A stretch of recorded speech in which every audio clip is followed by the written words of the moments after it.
Not too long ago, I had a really traumatic and scary incident with one of my cats, who I, of course, love with all my heart. And because when we love and care about someone and something, we have a tendency to become very attached to that someone or that something. But what this traumatic experience was I thought that she had been poisoned by maybe eating a poisoned rat or something like that. And I had to rush her to the clinic. And where I live, it's very far from any kind of competent animal care at all. It's going to take hours to get her there and back.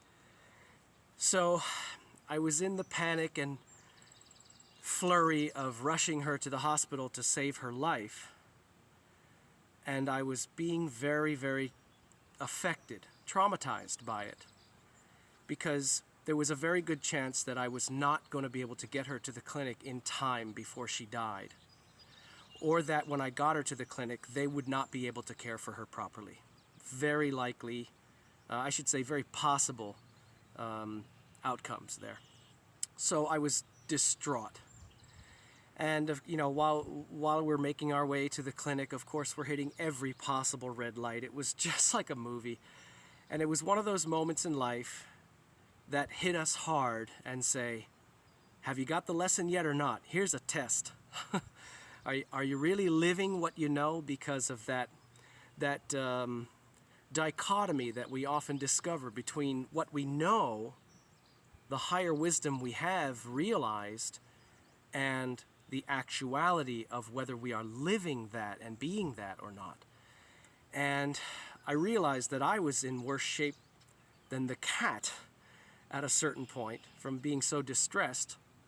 And it suddenly hit me like a calm, cool wave of water.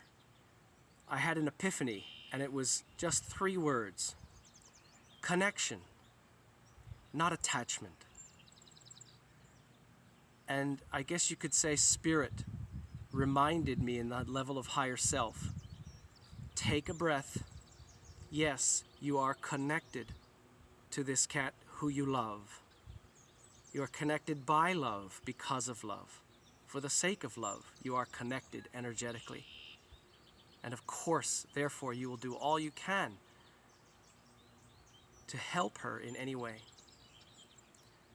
But do not be in a state of attachment so that whatever happens to the cat directly, equally happens to you. In other words, if the cat is going to die despite and amidst my best efforts to save the cat, I'm not going to die with it. The cat's death will not be my death. Of course it will hurt and be painful, and the emotions will have to be processed out, because we're humans. We're being humans. But it's not that I have chained myself to the outcome of the cat's predicament. I am connected through love. But in wisdom, I am not attached. It is wonderful and good, and it is our duty to love all life. But it is a misunderstanding to be chained to it and its outcomes and its pitfalls and ups and downs in the sense of attachment. I've used the Zen proverb before, let go or be dragged. So in that moment, I accepted my cat will live or my cat will die, in the midst of my doing every single thing I possibly could to help it survive. And if it dies with my having tried as hard as I could and done my best for it. And if it lives, the same.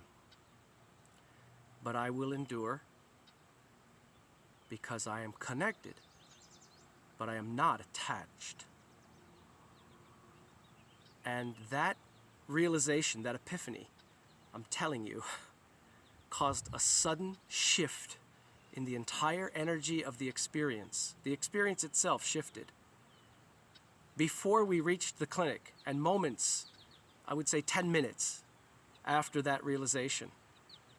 My cat settled down and became normal and, charming and purring and being her wonderful self again. I don't even know whatever really happened to her. She was very seriously unwell, enough for me to race her to the hospital. And before we even got there, after that epiphany occurred, it had been lifted.